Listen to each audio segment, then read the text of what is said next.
Azərbaycan Milli Elmlər Akademiyası nəzdində Respublika Seysmoloji Xidmət Mərkəzindən Fövqəladə Hallar Nazirliyinin Böhran Vəziyyətlərində İdarəetmə Mərkəzinə daxil olmuş məlumata əsasən 18-i 1-ci ay 2026-cı il tarixində yerli vaxtla saat 07:56-da Şamaxı-Ağsu sərhəddi rayonunda 3,8 maqnitudada zəlzələ qeydə alınıb.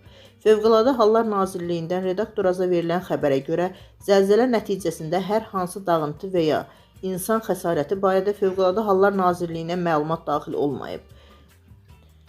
Pirqulu stansiyasından 12 km cənubda Şamaxı-Ağsu sərhəddində 3,8 maqnitudalı zəlzələ qeydə alınıb.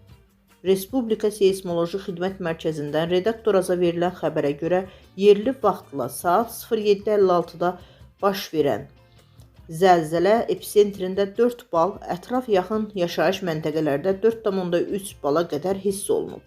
Zəlzələnin ocağı 4 km dərinlikdə yerləşib. Pirqulu stansiyasından 12 km cənubda Şamaxı rayonunda zəlzələ qeydə alınıb. Redaktoraz xəbər verir ki, bu barədə Respublika Seysmoloji Xidmət Mərkəzi məlumat yayıb. Məlumata görə zəlzələ yerli vaxtla saat 07:56-da baş verib. 3,7 maqnitudalı zəlzələ ocağının dərinliyi 9 km olub. Titrəyişlər episentrdə 4 bala qədər hiss olunub.